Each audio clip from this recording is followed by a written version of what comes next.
Assalamualaikum warahmatullahi wabarakatuh. Alhamdulillahirabbil alamin wassalatu wassalamu ala asrofil anbiya'i wal mursalin wa ala alihi washabihi ajmain amma ba'du. Alhamdulillah, puji syukur kita panjatkan kehadirat Allah Subhanahu wa taala atas segala nikmat yang telah diberikan kepada kita. Salawat dan salam semoga Allah curahkan kepada Nabi Muhammad SAW, para sahabat dan keluarga beliau serta umatnya yang tetap istiqomah. Ikhwah fillah rahimakumullah, Allah menciptakan kita sebagai makhluk yang paling sempurna, sebagaimana firman-Nya dalam Quran surat At-Tin ayat 4. Laqad khalaqnal insana fi ahsani taqwim, yang artinya sungguh kami telah menciptakan manusia dalam bentuk yang sebaik-baiknya. Namun demikian, di balik kesempurnaan tersebut, Allah Sang Pencipta mau menguji kita, yaitu dengan memberikan kelemahan dan kelebihan dalam diri kita. Ada kelemahan dari segi fisik, seperti ada manusia yang tunanetra atau tidak dapat melihat, tunarungu yang tidak dapat mendengar, atau wicara yang tidak dapat berbicara.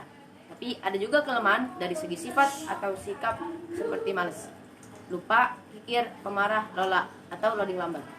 Atau kalau belajar susah banget nangkep materinya dan lainnya. Nah, kalau kelemahan fisik mungkin kita agak susah merubahnya, tapi bisa ditunjang dengan alat bantu. Sedangkan kelemahan dari segi sifat atau perilaku dapat kita ubah, yaitu dengan ada tekad yang kuat dan berlatih. Lalu bagaimana dengan kelebihan? Sama dengan kelemahan, bisa dibagi menjadi kelebihan fisik, misalnya badannya sehat, tinggi, ganteng, dan sebagainya. Tapi kalau kelebihan berat badan, itu kelebihan atau kekurangan ya. Nah, sedangkan dari segi sifat atau perilaku, diantaranya pintar, mudah menangkap pelajaran, pandai bicara sopan, dan lainnya. Ikhwah fillah rahimakumullah.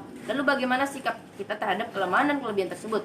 Jika ada kelemahan pada diri kita, jangan berkeluh kesah atau merasa rendah diri, dan juga kalau ada orang lain mempunyai kelemahan, jangan kita cela. Jika ada kelemahan diri, mari kita perbaiki jika memungkinkan. Tapi jika tidak memungkinkan, ya kita harus bersabar. Contoh, Einstein, dia itu kurang pendengaran dan gak bisa fokus waktu belajar di sekolah, sehingga suka dibully sama teman-temannya. Bahkan sampai dikeluarkan dari sekolah karena dianggap bodoh. Tapi siapa sangka ternyata Einstein bisa menjadi ilmuwan. Hal tersebut kenapa? Karena dia tahu kekurangannya dan berusaha merubah diri dengan belajar dan terus belajar. Sementara jika ada kelebihan pada diri kita, kita harus jaga, bahkan kalau bisa kita kembangkan. Misalnya kalau kita punya kelebihan mudah menghafal, harus kita tingkatkan. Siapa tahu kita bisa menjadi hafiz Al-Quran, hafal 30 juz, kan bagus. Tapi perlu diingat, kita jangan sombong dengan kelebihan yang Allah berikan kepada kita. Lalu bagaimana cara kita mengenal kelemahan dan kelebihan diri kita? Menurut Ane, ada beberapa cara kita untuk mengetahui atau mengenal kelemahan dan kelebihan yang ada pada diri kita. Di antaranya, kita coba muhasabah atau introspeksi diri kita. Coba deh kita lihat diri kita sendiri dengan memikirkan atau merenungkan apa sih yang menjadi kelemahan kita. Misalnya, wah kayaknya badan Ane kurang tinggi nih. Ya mumpung masih muda, kita rajin renang, pull up, dan olahraga biar bisa nambah tinggi badan. Kalau nilai rapot kita kurang, kita cari tahu kenapa. Bisa jadi karena kelemahan kita malas belajar. Ya harus rajin belajar deh. Kalau udah belajar tapi susah juga, ya ditambah aja dosis belajarnya, dan jangan lupa berdoa. Ada contoh nih dari abang Ane. Abang Ane dulu dari pesantren masuk SMA negeri. Nah, pas pelajaran kimia dia nilai jelek. Nah, kita tahu sendiri kan di pesantren nggak ada pelajaran kimia. Tapi abang Ane berusaha untuk merubah kekurangan tersebut dengan dibantu sama orang tua, menghubungi guru kimianya, terus konsultasi, terus ikut pelajaran tambahan. Ente tahu nggak hasilnya? Nilai kimia abang Ane di ijazah 98. Bahkan sekarang kuliahnya di teknologi pangan 4 yang isinya pelajaran kimia. Malah sekarang setiap hari mainnya di laboratorium yang isinya bahan-bahan kimia. Nah, demikian juga kelebihan kita gali dan kembangkan. Misalnya kayaknya Ane punya kelebihan tinggi badan. Nah, kembangkan. Kita bisa ikut klub basket. Siapa tahu bisa berprestasi di sana. Kalau kita punya kelebihan hitung-hitungan, kita ikut klub matematik. Kalau terus dilatih, siapa tahu kita bisa ikut olimpiade matematika dan juara lagi. Kan bisa membahagiakan orang tua juga. Nah, yang selanjutnya meminta pendapat atau masukan dari orang tua, guru, atau teman. Ikhwah fillah, kadang kita agak susah untuk menilai diri kita sendiri. Nah, untuk itu kita bisa meminta bantuan dari orang yang kita percayai. Misalnya ke orang tua, guru, atau teman untuk meminta atau menilai apa sih kelemahan atau kelebihan yang ada dalam diri kita. Atau kita bisa dengerin apa yang kadang terucap dari mereka tentang kita. Misalnya, orang tua kita suka marah kalau kita males. Itu artinya salah satu kekurangan kita malas.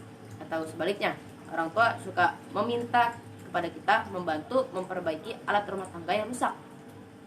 Nah, bisa jadi salah satu kelebihan kita adalah di bidang keterampilan. Nah, kalau dari guru misalnya, kalau kita suka marah, kalau guru kita suka marah, kalau kita nakal atau sering ribut di kelas, itu artinya salah satu kekurangan kita, itu adalah salah satu kekurangan kita. Atau sebaliknya, jika guru kita sering meminta atau mengajak kita untuk mencontohkan kepada teman-teman berbicara dalam bahasa Arab, artinya bisa jadi salah satu kelebihan kita adalah kita pandai dalam berbicara bahasa Arab. Kalau dari teman, ini nih yang paling sering. Biasanya kan teman-teman suka lepas ngomong, ente mah jahil. Nah, berarti kelemahan kita adalah suka jahil. Atau sebaliknya, teman-teman kita bilang kalau nggak ada ente mah nggak asik, nggak seru, nggak rame. Nah, bisa jadi itulah kelebihan kita. Nah, kelebihan kita kalau kita pandai bergaul. Biasanya ketika akan memperbaiki kelemahan atau meningkatkan kelebihan diri, ada aja kelemahan. Biasanya dan yang utama adalah rasa males yang pengennya nyantai, rebahan. Menurut Aneh, cara ngatasinya sih salah satunya perkuat tekad dan perlu adanya target. Kalau kita harus berubah dan harus menjadi lebih baik. Itu kalau dari diri kita sendiri. Tapi terkadang dari lingkungan juga nggak kalah. Misalnya teman-teman yang sukanya ngajakin main. Nah, kalau yang kayak gini kayaknya kita harus perlu cari deh teman-teman yang baik dan lingkungan yang baik, yang bisa memotivasi kita untuk berubah menjadi lebih baik. Main boleh, tapi jangan berlebihan. Teman-teman sekalian, setelah kita tahu kelemahan sama kelebihan kita bisa jadikan semua itu sebagian dari kita mewujudkan cita-cita kita. Misalnya, kalau kita nggak suka berenang, misalnya kita nggak bisa berenang, tapi punya cita-cita menjadi juara renang. Atau suara kita fals tapi mau menjadi penyanyi terkenal. Idealnya kita sesuaikan aja deh. Kalau emang suara kita bagus dan hafalan kita banyak, boleh deh kita cita-citanya menjadi imam Masjidil Haram atau menjadi imam Masjidil Istiqlal. Kalau kita suka dengan pramuka, cocok tuh. Kalau cita-cita kita menjadi TNI atau polisi. Kalau Aneh sendiri sih, karena Aneh sekolah di pesantren Husnul Khotimah, terus suka sama masalah sosial dan pribadi, cita-cita Aneh pengen menjadi psikiater muslim yang hafiz Al-Quran. Amin ya, diaminin ya bro, biar cita-cita Aneh tercapai. Kemudian jadi psikiater tuh bisa membantu mewujudkan moto hidup Aneh, itu sebaik-baiknya manusia adalah yang berguna untuk orang lain. Nah, kalau cita-cita dan moto hidup antum gimana?